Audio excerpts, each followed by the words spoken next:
आइए, तुलसी Tapovan YouTube channel में आप सभी भक्तों का बहुत बहुत स्वागत, मान और सम्मान है।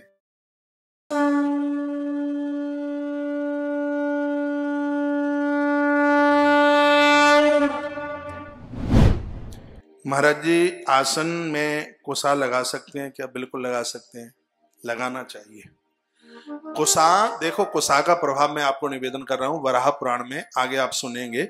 भगवान नारायण के विग्रह से कुसा और तिल, ये दोनों के दोनों पैदा हुए हैं। उस कथा में वर्णन है। कहीं आप सूतक पातक में से आए और किसी ऐसे व्यक्ति ने आपको छू लिया और आपको पता भी नहीं है, और पता होता भी नहीं है, और फिर आप पूजा में जाके बैठे, यदि आपके आसन में कुसा है तो किसी व्यक्ति के स्पर्श करने का वो दोष नहीं लगता। ये कुसा की महिमा है। आपके हाथ में कहीं थोड़ा सोना है, सोना श्रृंगार के लिए नहीं है, सोना सतोगुण का प्रभाव है। जिस व्यक्ति को भारी क्रोध आता है और काबू से बाहर है, वो अपने सोने की असली अंगूठी, कोई भी आभूषण हो, गंगा जल में डाल दीजिए, रात को डाल दें गंगा जल में, अंगूठी निकाल लें और कुछ दिनों के लिए पानी उस क्रोधी तामसी व्यक्ति को पिला दीजिए।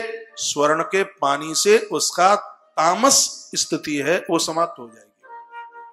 ये सोने का प्रभाव है, ये सतोगुण है। ऐसा स्वर्ण है जो हवा में शुद्ध हो जाता है। और ये सोना क्यों पहना जाता है? कहीं कोई ऐसा व्यक्ति जो सूतक पातक में है, उसके पास शुद्धि नहीं है, और ऐसा कोई व्यक्ति स्पर्श कर ले, छू ले, तो उस व्यक्ति को दोष नहीं लगता। सोना और कुसा, इन दोनों का ये ऐसा प्रभाव है। ये हमारे धर्म शास्त्रों में वर्णन है, हमारी स्मृतियों में वर्णन है। लेकिन प्राय लोग समझते हैं कि सोना श्रृंगार के लिए। सोना श्रृंगार के लिए नहीं होता, सोना शुद्धता के लिए होता है, शुचिता के लिए होता है, पवित्रता के लिए होता है। और आपको शायद पता हो, ये मुझे मालूम नहीं है, जब कोई अंत में कोई वृद्ध व्यक्ति अपने प्राण छोड़ने को तैयार है, उस समय गंगाजल में तुलसी पत्र और थोड़ा सा सोना उस पानी में गंगाजल में डालकर उस वृद्ध को पिलाया जाता। इससे क्या होता है? इसको प्राण छोड़ने में कष्ट नहीं होता, तकलीफ नहीं होती।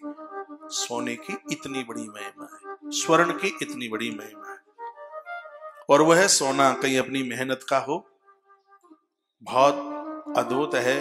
गिरवी में रखा गया सोना, ब्याज खाकर रखा गया सोना, वो कभी भी शुभ नहीं होता। ये तो हमने अभी 3-4 दिन पहले कथा में बोला है।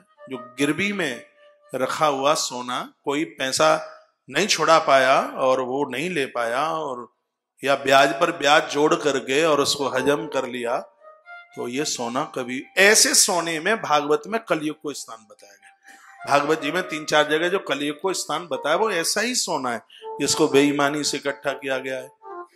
वो बड़ा अपवित्र है। लेकिन आपने अपनी 20 नाखूनों की कमाई से जो जेवरात आपने बनवाए हैं, अरे वो साक्षात भगवती महालक्ष्मी के रूप में है, वह है।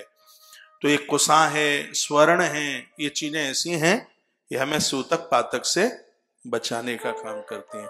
भले ही आपके भगवान के पास इतना सोना हो, आप अपने भगवान को अंगूठी, भगवान को माला, मुकुट, कहीं न कहीं थोड़ा सोना भगवान के ऊपर, तो आप कहीं ना कहीं पहुंचता आ गए और भगवान को छू लिया। भगवान तो, अब इसका मतलब ये नहीं है कि भगवान को सोने की माला पहनाई, अब नाक के बिगड़े भाई हाथन ही हम तो भगवान छुएंगे।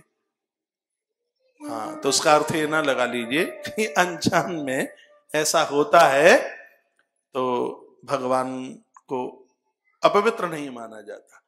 नहीं तो देखिए, इन सब चीजों में घर की सूख जाती हैं। ये एक बार देखो कितने सुंदर कुंड बने हैं।